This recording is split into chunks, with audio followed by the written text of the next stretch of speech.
All right, guys, join me today as we make a spline jig. You may have seen last week that we made a picture frame jig. Well, now that we're making picture frames, it's time to step up our game. And what better way than splines? I think they give it a really good pop of color, some contrast, but really the structural stability of the joint. Now, a miter joint really isn't that strong. It's end-grain on end-grain, so adding a spline gives it a lot of cross area for that glue to hold the joint in, and it just looks really cool. So join me today as we build a spline jig.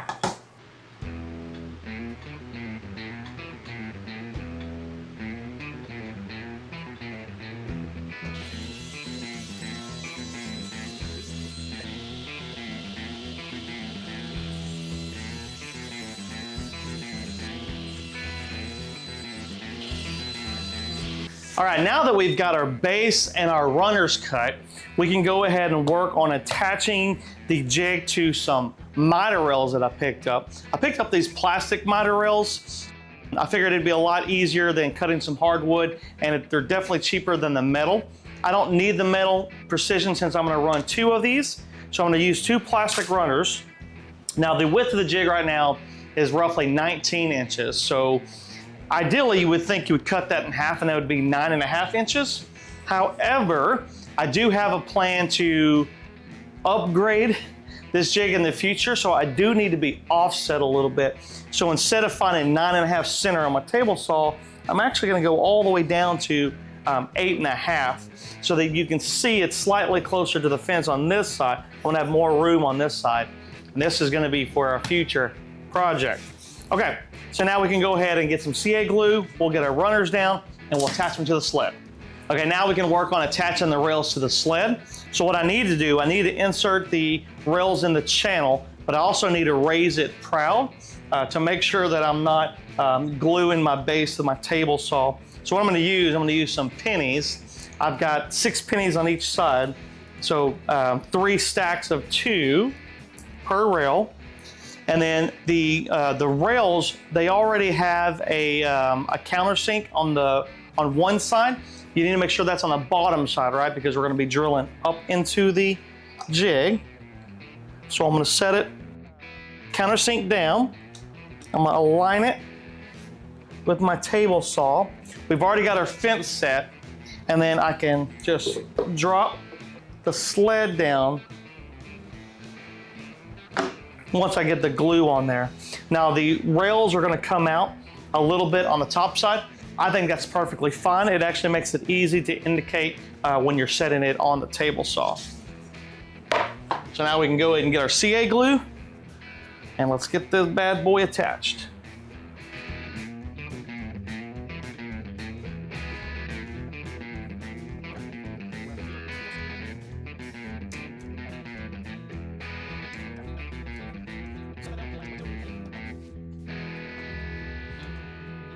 Now we've let that dry for well over 5 minutes.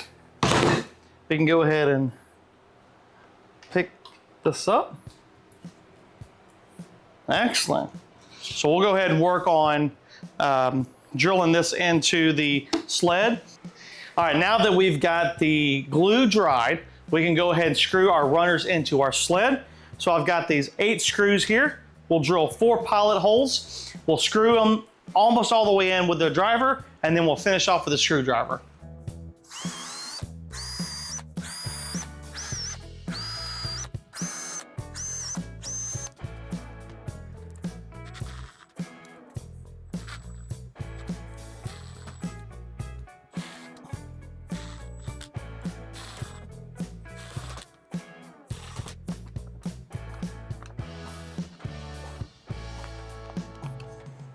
Boom! All done. All right, now that we've got the miter rails installed, we can go ahead and work on the channel that's gonna house the picture frames or box, whatever we need to cut a miter. So earlier you saw we cut our 45-degree angle. That's because we're basically gonna build a channel in the middle of it So one thing we have to do before we start attaching this is we need to insert some T-track on one of the sides, and that way we can have, we're gonna build a couple boxes that will hold or clamp in our frame or our box, whatever it needs to be. So let's go ahead and cut that channel in. Let's insert the T-track, and then we'll come back to get these installed.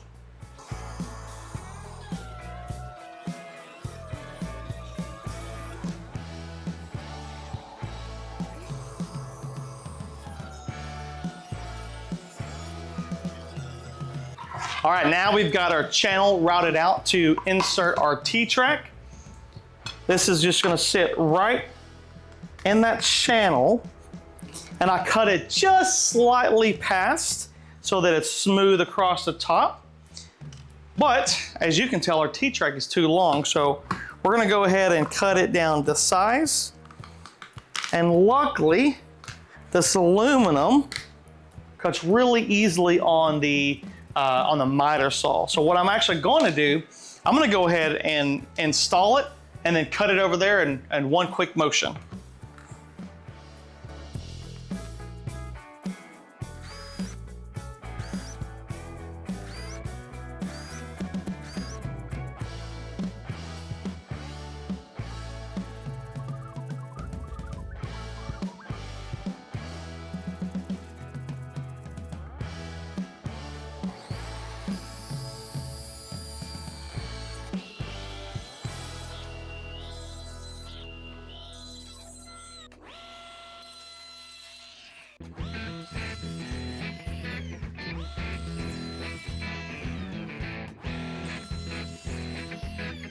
All right, now what we're gonna work on, we've got our support pieces cut. We're gonna attach them here first before we actually put them on the jig. Because what I'm looking for, I wanna make sure that it's perfectly 45 degrees. So pushing down on the runner as well as the support, I can get a good snug fit and make sure that everything is aligned. So we're gonna glue and then brad nail in place. I'm gonna go and get a generous amount of glue. Now we're looking for even pressure all the way up and down on the support block. Okay, that's 45 degrees, that's excellent.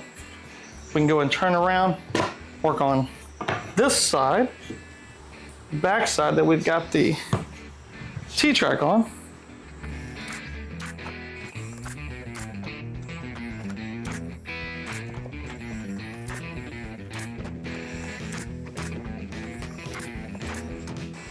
Okay, now that we've got the supports attached to it, we can start creating our channel. So luckily these are the same size, so I've got a really good point of reference. Now it's very important here that this channel is exactly 90 degrees. So I checked it, one by piece of wood. I also brought out my square here, and we look really, really good. So what I'm going to do, I've got that reference.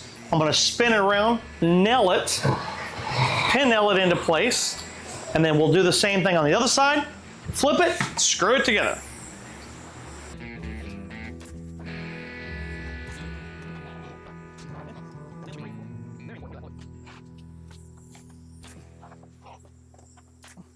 All right, now,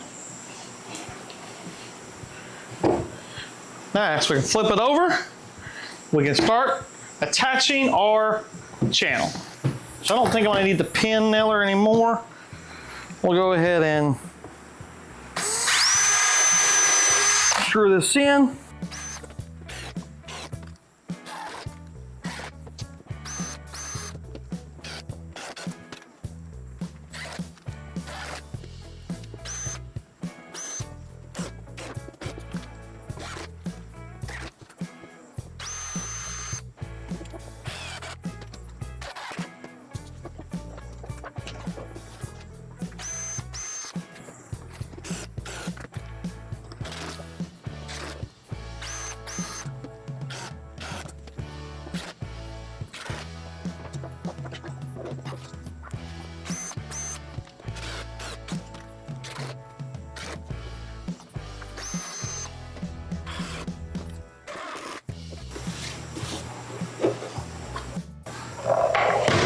Boom, there we go. Fully secured. We've got a 90-degree angle all the way down. Now what we can work on is our kind of stop block or clamp system. So basically gonna make a clamp on both sides. They can ride along the T-track, and we'll clamp our wood into place. Let's get started.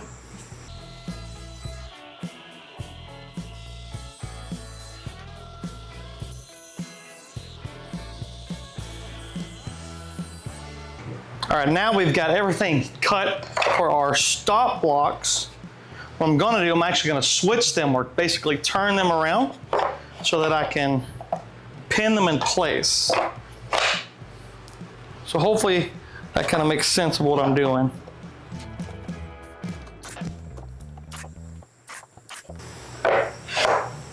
All right, that's how the clamps would work. So we're gonna screw them together. We're gonna add a hole so we can put a T-bolt and a knob on there, and then we'll be done. Cool.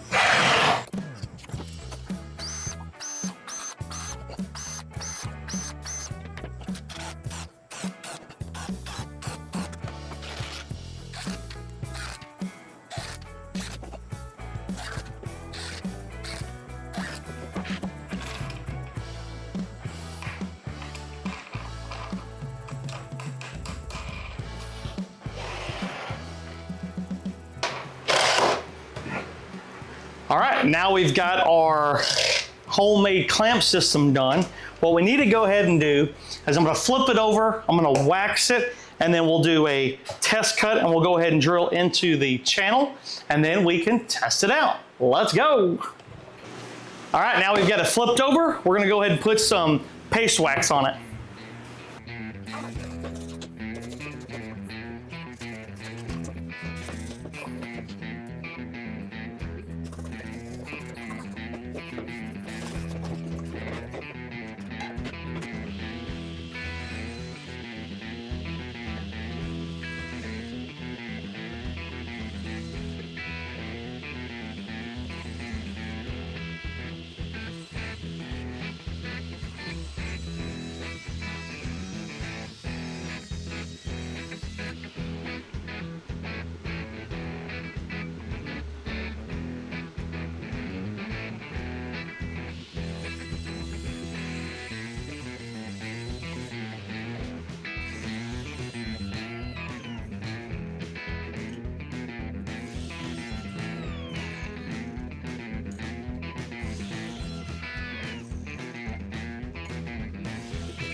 All right, we've got our splines cut, which is what a cool process.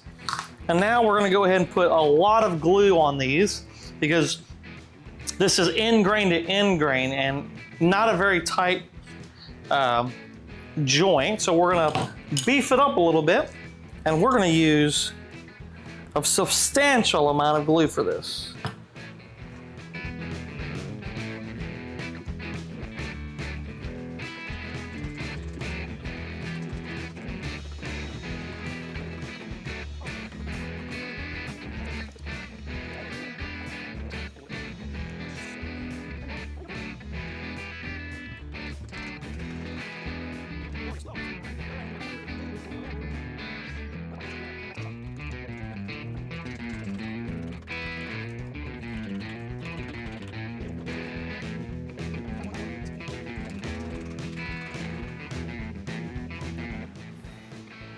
There we go. Looks a little silly now, but once that glue dries, we'll flush cut those off, sand this whole thing done, and do a little filling on these, and we'll have our first spring.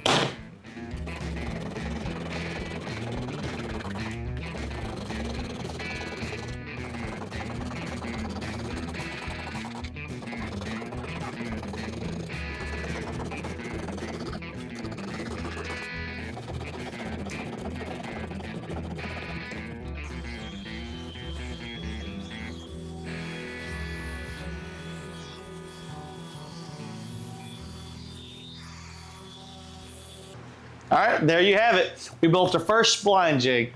Fully adjustable. We're able to clamp our piece in place. We've got lines drawn out so we can see exactly where the spline would go. We can use this to put splines in picture frames. We can put it in boxes, and well, you saw we built this really pretty picture frame today. We've got awesome miters on the end with our Purple Heart splines, and it just looks fantastic. Look at that wood. The teak smells great. Hopefully you guys enjoyed this. Can't wait to put out something new for you guys. I really hope you're enjoying what we're doing here. Until next time.